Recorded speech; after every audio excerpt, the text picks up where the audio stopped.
Well, there's an introduction, if ever I heard one.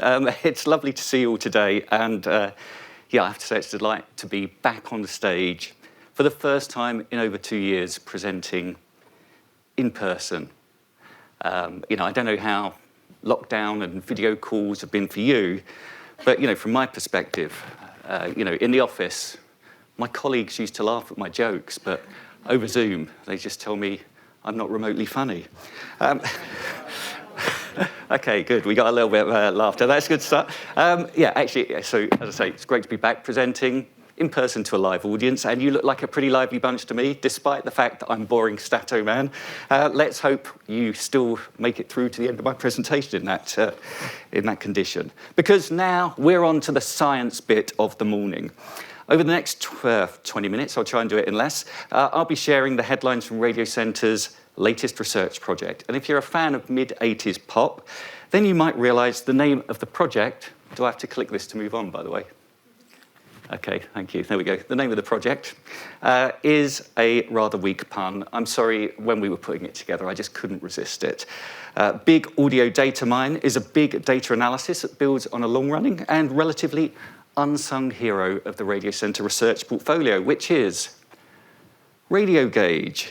Now, I'm guessing that a number of you may have had some personal experience of Radiogauge. For those who haven't, and as a refresher for those who have, I'm going to briefly explain what it is and what it measures.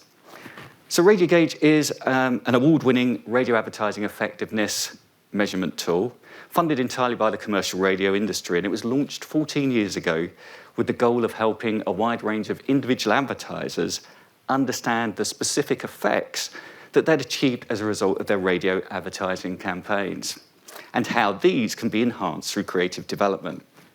Now, the study achieves this by isolating or by comparing the post-campaign differences in a standardized set of outcomes, such as ad awareness, brand relevance, purchase consideration, between matched samples of commercial radio listeners and non-listeners, as shown on this chart. Now, respondents also score each ad measured against 11 statements linking to Radiocentre's bespoke Five Eyes radio creative evaluation process, which explores how effectively each ad delivers involvement, identity, impression, information, and integration. And the research is conducted at regular intervals across the year and uses a consistent methodology and sample to measure all of the campaigns. And beyond economies of scale, crucially, what this means is that all of the data collected for each and every campaign is directly comparable. Now, since launch, over 1,000 campaigns have been measured by research agency DRG using this standardized Radiogauge approach. Some of the UK's and the world's biggest advertisers, some of a small selection of whom are shown on this slide. Now, we know from speaking to people whose campaigns have been measured that the individual advertiser level results that Radiogauge gives them really play a valuable role in growing confidence in the effectiveness of their radio advertising. But in addition to building advertiser confidence in the medium, over the years, Radiogauge has quietly been building something else in the background. All of the information collected from the fieldwork for each individual campaign has, since launch, been collated and stored in the Radiogauge database, which also records some basic media campaign planning information, together with the main creative attributes of every radio commercial measured, based on a standardized set of 22 coding rules that we developed when we first launched Radiogauge. Now, over the years, this has developed into a deep data resource, combining radio campaign planning factors, creative attributes, creative impact, and effectiveness outcomes. And to the best of our knowledge, this is the biggest and most comprehensive radio advertising effectiveness data set in the world.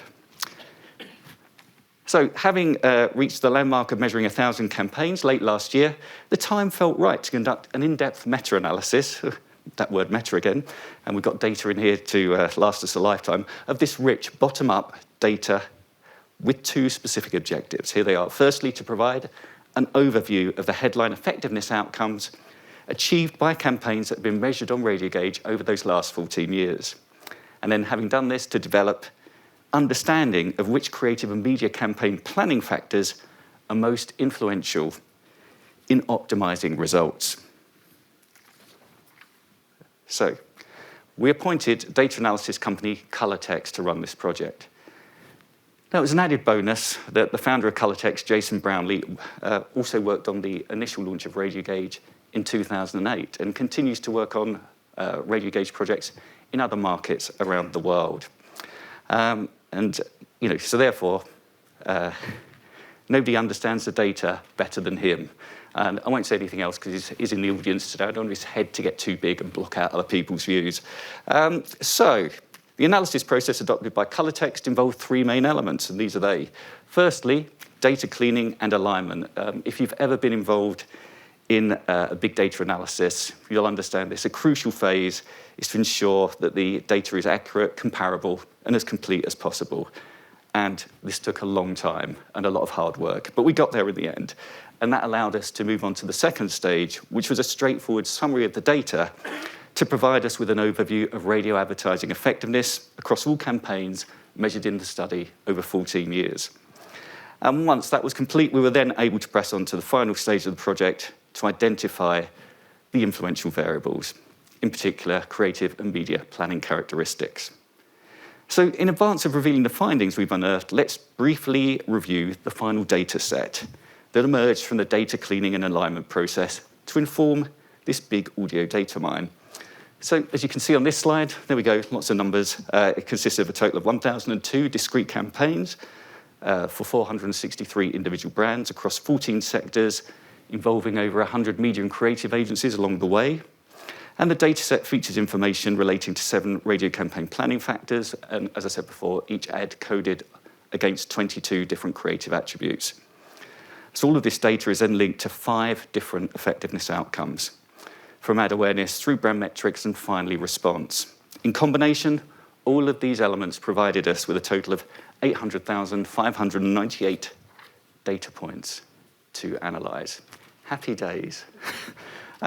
So now that we know the data we've been working with, I'm going to move on to the next set of outputs resulting from the data summary. But before I do, here's a quick bit of context, some of which may seem familiar from Trevor's missing middle funnel that he just presented. So again, this is taken from IPA data, so analysis by Les Burnett and Peter Field over the years. It's now generally accepted that the most successful campaigns use a mixture of long-term brand building combined with shorter-term activation. Now, in the years since the analysis was first published, a number of industry sages have added their own take on this brand building and activation model, one of which is featured on this slide. Now, what I particularly like about this take is the use of language to add clarity for those who are relatively unfamiliar with marketing terminology.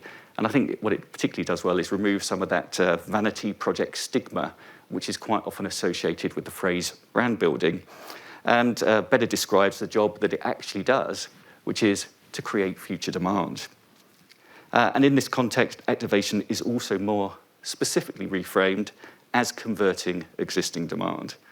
So if we accept that these are the two main roles of marketing, which measures from Radiogauge can we apply to understand how effectively radio advertising can both create future demand and convert existing demand? So, starting with creating future demand, Radiogauge allows us to understand effectiveness in terms of ad awareness, brand relevance, and brand trust. So what does the data show us? Well, this chart shows the uplift rate. That's the relative uplift in campaign performance metrics among commercial radio listeners compared to the match sample of non-listeners for our creating future demand metrics, averaged across all campaigns that we have data for. So here we're starting with ad awareness and the average uplift rate based on 841 campaigns. For those people answering yes to the question, have you seen or heard any advertising for this brand in the last 4 weeks, is almost 50% higher among commercial radio listeners. Now, I think it's fair to say that over the years, radio's ability to reach out to wide audiences and drive awareness has generally been acknowledged among advertisers of all sizes. It's also true to say that ad awareness is generally the measure that is most responsive to advertising activity. So in this context, let's move on and look at how radio performs among more challenging to shift emotional metrics. Now, the second column shows the average uplift rate based on 819 campaigns for respondents who strongly agree this brand is for people like me. So this measure of brand relevance is on average 24% higher among our commercial radio listeners. So this reflects how radio listeners often perceive themselves to be part of a wider audience community, consisting of people who are essentially just like them. And this is generally true whether the station output is predominantly serving a local geographical community or a wider community of interest. And this sense of audience community has another important effect beyond just building brand relevance. In 2002, I can't believe I've been doing this job this long, the Henley Centre observed the fact they often feel part of a wider community is one of the reasons why listeners put a high level of trust in what they hear. And we can clearly see the benefit of this trusted relationship for advertisers in the third column on this chart, which features the uplift rate based on 231 campaigns for respondents who strongly agree this is a brand I trust. So on average, brand trust is almost a third higher amongst commercial radio listeners. And as alluded to by Trevor, it also reflects historical analysis of the IPA databank, which highlights how advertising campaigns that feature radio generate significantly higher levels of brand trust than those that don't. So to put all of these uplifts into perspective, I've thrown a lot of numbers at you. Nielsen analysis highlights how, in a typical year, radio's share of total media spend among advertisers that use the medium is around about 8%. So I think this clearly demonstrates how efficiently radio works as part of a wider media mix, driving uplifts of between 18 to 50%, depending on the measure, using only around 8% of the budget. So I think that's 3 to 5 times more efficient, depending on the metric. That's why radio is still often referred to as the multiplier medium, trademark RAB 2001. So far, the data has shown us, I think I've gone the wrong way, has shown us how radio can drive awareness and change the way people feel about the brand. Oh no, I haven't gone the right way, helping to create future demand. But what can it reveal about radio's ability to convert existing demand?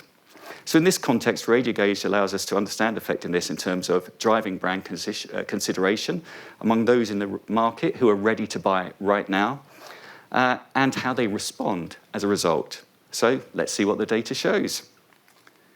So the column on the left of this chart shows the average uplift rate based on 828 campaigns for respondents who are highly likely to consider buying the advertised brand.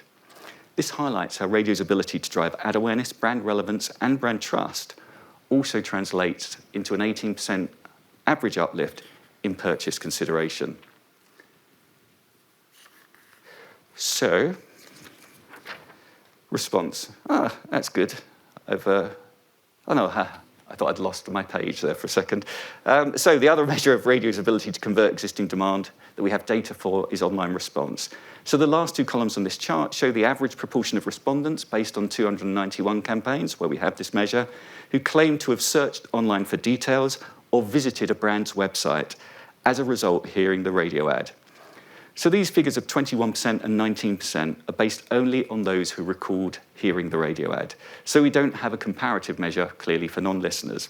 However, to put these numbers into perspective, they equate to an overall response rate of between 4 and 5%, calculated on the total base of commercial radio listeners exposed to the campaigns. A response rate, I'm sure, which most direct response advertisers would be absolutely delighted with from a broadcast medium.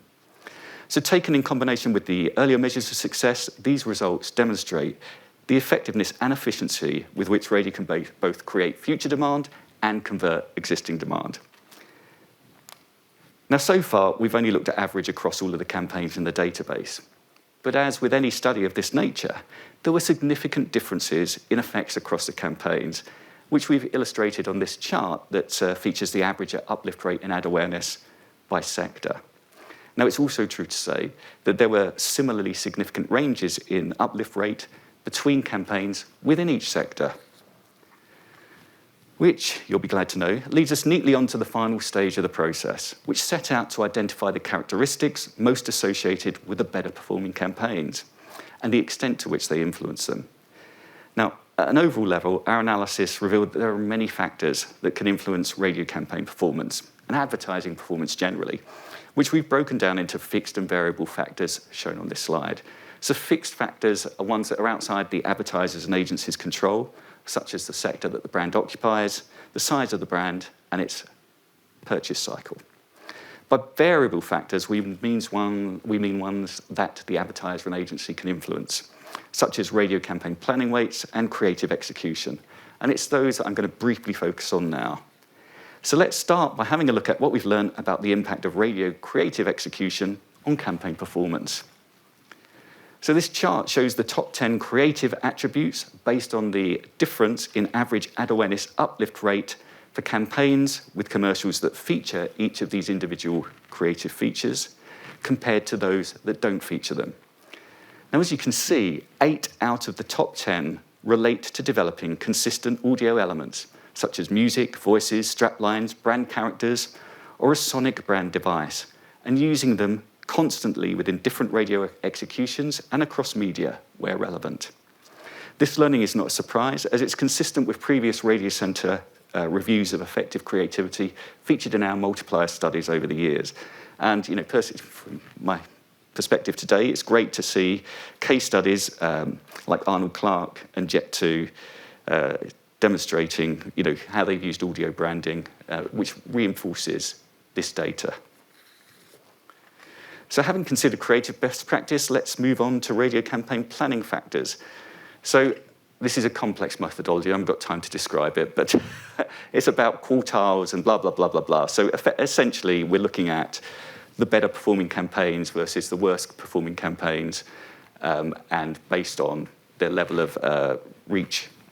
And well, I'll tell you what the chart features. There we go, that's the best thing. So the chart features the average uplift between the top and bottom 2 quartiles for each campaign planning factor. So taking weekly reach, for example, the average uplift rate was 15.7% higher in the top 2 higher reach quartiles than in the bottom 2 lower reach quartiles. So the higher reach, the better your uplift, essentially, and it's the same comparison across the others as well.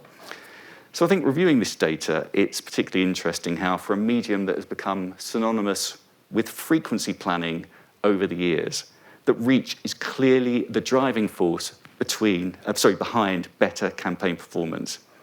And again, we shouldn't be surprised by this outcome, as it strongly echoes learning from Radiocentre's ROI multiplier study. Simply put, the more people you reach, the bigger your campaign effects will be. So, happy days. That brings me to the end of the findings for our big audio data mine, the findings that it's produced to date. Before I leave you, here's a very quick summary of the main headlines I'd like you to take away. Firstly, it's clear from this analysis that radio consistently delivers significant uplifts for advertisers across a wide range of effectiveness outcomes, in terms of both creating future demand by building awareness and positive brand sentiment, and converting existing demand by driving purchase consideration and online response. And this holds true for brands operating in all sectors and irrespective of whether radio is used as a lead medium or as part of a wider media mix. And the additional impact that radio delivers for advertisers in its relation to share of total media spend demonstrates how it can also enhance efficiency of media plans and reinforces, again, why it's become known as the multiplier medium. And secondly, the best practice learning provides advertisers with clear guidance on how to optimize these effects through developing a consistent audio approach for their brand and by planning to maximize campaign reach. I can't reinforce how important reach is within all of the analysis we've done. I'm not saying frequency has no influence, but it's a factor that builds naturally alongside your reach. Focus your campaign planning on reach, you'll get better effects. That's everything I've learned in the 20 years I've been doing this job. So, I can tell you that. Please don't ask me what frequency we should be planning at, because there isn't really an answer. Just plan for reach. Reassuringly, these headlines chime with the key learning in Byron Sharp's theory of how brands grow, target all category buyers, and use brand assets consistently across media and over time to enhance brand salience, which Lucy highlighted at the beginning in her presentation, how effectively radio does that. So, having now managed to squeeze in the seemingly obligatory mention of Professor Sharp required in all media presentations nowadays, all that remains for me to do is reveal what's in the pipeline in terms of future analysis of the dataset. Well, we are currently in the process of exploring if and how we can use this data to develop a radio campaign planning optimization tool. Assuming it all goes well, was I that bad? Assuming it all goes well, see ya. We hope this initiative will be ready to launch by May, so watch this space. Also, the report of the research is currently being designed and hopefully will be with you all, nestling in your inbox in the next few weeks. So until then, this has been Big Audio Datamine. Thank you very much for listening. Cheers, folks.